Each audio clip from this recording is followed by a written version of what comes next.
this, I'm joined in the studio by gender equality and cultural activist Mbali Danana and Thabo Ditsele, a linguistics senior lecturer from Tshwane University of Technology. Good evening to both of you. Thanks very much for your time. I mean, as we were discussing earlier with the team, sort of what to focus on this segment, I was seeing all these leaders at the United Nations, a lot of African leaders among them, talking, of course, about the topic there was health and so on. And one wonders, like as you're sitting there, when UNESCO declares, 2019 as the International Year of Indigenous Languages, to our governments and those who are actually supposed to drive this program, in fact, follow through on the promises that they made, making sure that these declarations don't only exist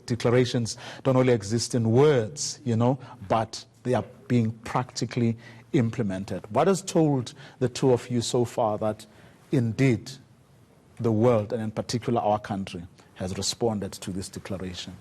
I'd like to say, as much as the initiative is there, we are still very much far behind. We still text, in English. We communicate in English when we are often in setups with other people of different cultures. We still find it that English is the common language to use, and we don't often speak vernac. But what has helped, I find, especially with the younger generation, would be NGOs like Nali Bali, who are enforcing reading in vernac at a very young age. And it was surprising recently when a 7-year-old boy from Bizana, a video of him reading went national, and it was an aha moment for everyone, when that is actually what is supposed to be the norm. But at that age, that boy was reading in his own language so confidently, and it really got a lot of people wowed, because it's not happening. We're not having people speaking in their own vernac and reading like that nowadays. So something needs to be done more. Doc, have we followed through on that call by UNESCO? No, we have not. And the reason is simple. There's no political will. If you go back in history, let's look at the ANC conference of 1990 in Harare, shortly before Nelson Mandela was released. The decision that was taken by the ANC then was, if we take over government, English will be the sole medium of instruction and language use in South Africa. During the CODESA negotiations of 1993, it's actually the National Party that forced the ANC's hand, because they insisted that the gains that they had made with Afrikaans being such a developed language, they were not going to let go of. So it's only when through the insistence of the National Party that Afrikaans will be an official language in the new South Africa, did the ruling party then say, if you are going to bring Afrikaans, on the table, we're going to bring 9. So it was not a natural choice. The hand was forced. And you see in Parliament, I used to be in Parliament where part of my job was to do interpreting for MPs. And those that I approached to say, I am here. I joined Parliament in 2001. And I said to them, use my services. And many of them looked me in the eye and told me, Thabo, we will not be able to make a political point in Setswana. It will not make sense. If we want to be taken seriously, we have to do that in English. So politicians and government are a microcosm of society. The attitudes that they show towards African languages, these are the attitudes that many people ordinarily hold. In other words, they are not suitable for certain domains. They are good enough to negotiate lobola. They are good enough to welcome a makoti. They are not good enough to use in boardrooms. Who's stopping us in corporate companies to hold meetings in our languages? Nobody's stopping us. But ordinarily, what do? We speak English because it's a language we associate with that environment, the formal domain. Am I correct? Yes, you're not sure. Yes, I just wanted to add that, there's still this stigma, if I can call it that, English is a way to measure intelligence, which is something that we really need to change. And I also find, because I'm also a board member of Community Action Africa, which works within communities promoting maths and physics for students, where the language is always a barrier, even there, where you find the kids struggle to express themselves because they're not doing it in vernac. So there are a lot of challenges around that. And when we have 11 official languages in South Africa, which one are we going to push? And what happens when you go into the international scale? What language are you speaking there? Are we pushing our vernacular languages for our own country, or are we really going to take this far and make it an international thing? And how will we manage that? So the two of you are basically saying that in spite of this recognition exists in paper only, that in reality, for the past 25 years, we haven't really done much, if anything, to promote the other indigenous languages. Yes, we do that on paper. It becomes a talk shop, and after, champagne has been popped, it's back to the usual, mannerisms. And I mean, it's funny that in our country, we only highlight this during 1 month. I mean, I always ask my students, if we are supposed to be ourselves in 1 month, who are we during the other 11 months? I mean, you don't go to Germany and have a day or a month where the Germans celebrate who they are. They do it ordinarily every day. I'm not sure how many in human years. Are we far? I mean, how far are we from a point where we will celebrate who we are every day, including the languages that we speak? I mean, I remember being part of one conference in the Eastern Cape a couple of years ago, where there were these case studies of there were schools that were teaching children in their languages, in Xhosa in this case. Mathematics and science. And from the data that was produced there, they had done extremely well, and this was something to be replicated. But you hardly hear people talking about that anymore. Yes, no, because when there's a gap in languages, that barrier, you find that kids do struggle. It always helps when they can express themselves and communicate and ask the correct questions. That is really the one thing that irons out everything. But, I mean, does this need money, or is it just political will?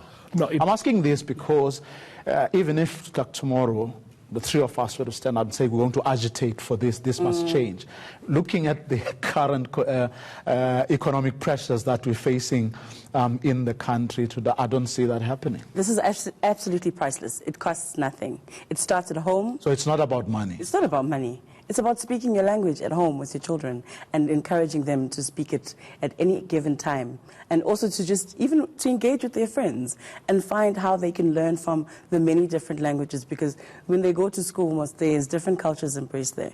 So they need to find the time on the playground not to speak English and just literally engage one another. What will it take to change this? It takes economics. I made that point in my doctoral study, to say if a language does not pay bills, even its speakers will abandon it. And it's that small. I mean, small things such as insisting that your driver's license be written in Xhosa, and if it's not, you reject it. Something that I did in Centurion. I mean, many people said, but don't you understand English? I said, but you're missing the point. That's not the point. I want this language to have currency. Because if you see it in buildings, if you see it in your driver's license, then it's a living language. So it starts small. It starts with us demanding small things. Banks, to be serviced at a bank, if you insist that it be done in your home language, the banking sector will start to take these languages seriously, because they will say, we cannot have a situation when in Port Elizabeth, we do not have bank tellers who don't speak Xhosa, because our clientele demands that they be assisted in this language. I mean, I've seen many African-speaking people who would ask a bank teller, do you speak Afrikaans? And if the lady or the gentleman says, I don't, it's the one at number 7 who does. They step backwards and wait for teller number 7 to be vacant, or to be available to service them. If you and I were to do that, fellow black people who speak African languages will laugh at you. So people don't want to be the subject of torment. Stock. Yes. So the English becomes that which, I mean, she made a good point that English is used as a tool to measure someone's intelligence. And if that was if that was truthful, then you would then have 4 million English first language speaking South Africans being intelligent just from birth. And that's not the case. But then, I mean, what have, institutions like PenSouth, for example, been doing over the years, but including academic institutions as well? I mean, has no one been doing anything meaningful or to actually try and focus those in power to say, remember commitments that you made and you need to follow through on them? Honestly, I think as much as not enough has been done, there have been steps taken. I feel like more South Africans are willing to embrace their cultures. More South Africans want to be recognized for what they are and where they come from. Like we have even a Xhosa designer, Wethula Duma, embracing Xhosa culture through his designs and wear. And then there's Mamu Esther as well, so that's the only thing that we are trying to actually carry our heritage and our culture through different platforms, I presume. But people are also just being more aware of the need to actually start speaking. Have academic institutions come to the party? Yes, academic institutions have come to the party through advocacy. I mean, for the longest time, we've been trying to show the community that, for instance, this is what Professor Parking has been saying for the longest time. I mean, you mentioned the point about mathematics. She's been trying to demonstrate that mathematics, and she's an academic, she's been saying mathematics has a language, as a subject, and English is another language. So students or learners who come from environments that are not English rich, immediately English becomes a problem. So how do you accept mathematics if the language that we are using to deliver mathematics in is difficult for a community? So through such advocacies as academics, we're trying to enlighten the communities about what needs to be done. But perhaps let me say this. The other problem that I see is that we expect too much from our leadership. Change has to happen from within, from the bottom up.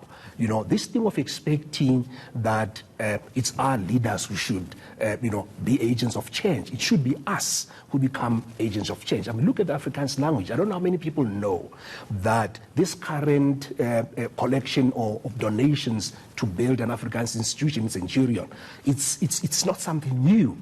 Speak of Afrikaans did this in the late 1800s, pushing for Afrikaans to develop so that in 1925, it could be accepted as an official language. I don't see that happening. I mean, just share numbers. How many Xhosa do we have in South Africa? Maybe 8 million. Can you imagine if each one of them contributed R1 for the development of his Xhosa? Immediately, every month you have 8 million.